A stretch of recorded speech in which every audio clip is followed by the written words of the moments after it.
आप सभी को प्रभु यीशु मसीह के नाम में जय मसीह की मेरे इस चैनल पर आप सभी का स्वागत करता हूं।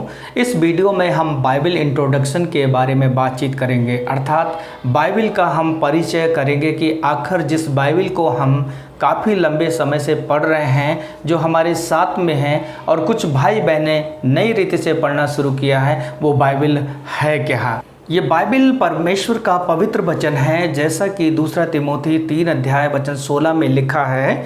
संपूर्ण पवित्र शास्त्र परमेश्वर की प्रेरणा से रचा गया है और उपदेश और समझाने और सुधारने और धर्म की शिक्षा के लिए लाभदायक है। अर्थात जिस परमेश्वर के वचन को, जिस बाइबल को आप पढ़ रहे हैं, आपके साथ में है या आप नई रीति से पढ़ना शुरू किया है, ये हमारे जीवन के लिए काफ़ी है, हमें शिक्षा देने के लिए, हमें सुधारने के लिए, हमारे जीवन की आत्मिक उन्नति के लिए ये पर्याप्त हमारे जीवन में है। और इस बाइबल में टोटल 66 पुस्तकें हैं और इस बाइबल को 2 मुख्य भागों में बांटा गया है, पुराना नियम और नया नियम। पुराने नियम में 39 पुस्तकें हैं और नए नियम में 27 पुस्तकें हैं। इस पुराने नियम को भी 4 भागों में बांटा गया है। पहला भाग है व्यवस्था की पुस्तकें।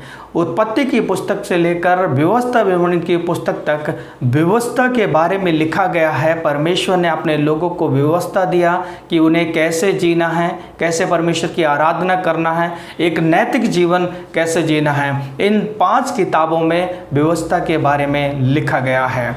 दूसरा भाग इतिहास की पुस्तकें, और ये पुस्तकें यहोशू से लेकर एस्तर तक जाती हैं और इन इतिहास की पुस्तकों में इस्राएल के जीवनों के बारे में लिखा है कि कैसे इस्राएल के लोग परमेश्वर के साथ चलने में, उस पर विश्वास करने में असफल रहे और फेल रहे और उसके वजह से वो लोग कितने बार ना जाने गुलामी में गए। और तीसरा भाग है कविताएं की पुस्तक। कविताएं की पुस्तक का मतलब ये नहीं है कि वो कविताओं की पुस्तक है, ये कथाओं की पुस्तक नहीं। कविताओं की पुस्तक का मतलब ये है कि उनकी संरचना और उनकी लिखावट एक कविताओं के समान में लिखी गई है, इसलिए उन्हें कविताओं की पुस्तक कहते हैं, जो आयुब की पुस्तक से लेकर श्रेष्ठ गीत की पुस्तक तक है।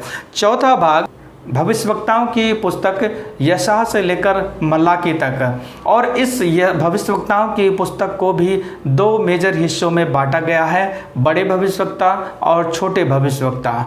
बड़े और छोटे भविष्यवक्ता का मतलब उनकी उम्र से नहीं है, लेकिन उनकी भविष्यवाणी के समय का पर और उनके भविष्यवाणी का जो ड्यूरेशन है उस पर निर्धारित होकर उन्होंने छोटे और बड़े भविष्यवक्ता कहा गया है। तो बड़े भविष्यवक्ता की पुस्तक यशायाह से लेकर दानियल तक बड़े भविष्यवक्ता हैं और छोटे भविष्यवक्ता होशे से लेकर मलाकी तक छोटे भविष्यवक्ता हैं। अब हम नए नियम में आते हैं। जैसा कि नया नियम भी एक बाइबल का हिस्सा है और इस नए नियम में भी 4 मेजर हिस्से डिवाइड किए गए हैं। 4 सुसमाचार के बारे में हम जो पढ़ते हैं, जो प्रभु यीशु मसीह के जन्म, उनकी सेवकाई, उनकी मृत्यु और उनके पुनरुत्थान के बारे में हम पढ़ते हैं। दूसरा हिस्सा प्रेरितों के काम, जो इतिहास की पुस्तक है, और वो पुस्तक हमें बताती है कि प्रभु यीशु मसीह के चेलों के द्वारा किस रीति से कलीसिया का उत्थान हुआ और कलीसिया डेवलप हुई और कलीसिया पैदा हुई और उस कलीसिया ने प्रभु यीशु मसीह के लिए कितना दुख सहा और किस प्रकार से कलीसिया बढ़ती चली गई। तो ये प्रेरितों के काम इतिहास की पुस्तक है। तीसरा हिस्सा पत्रियां, इसमें मुख्यतः प्रेरित पौलुस की ज़्यादातर पत्रियां हैं।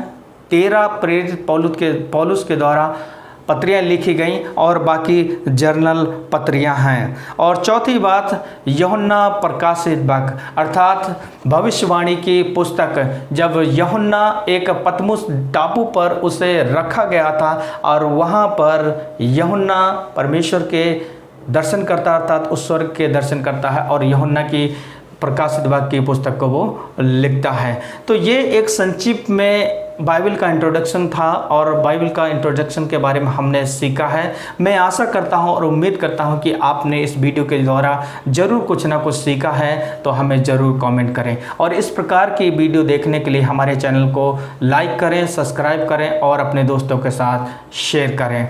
तब तक के लिए अपना ढेर सारा ख्याल रखें। परमेश्वर आप सभी को बहुतायत से आशीष दे। जय मसीह की।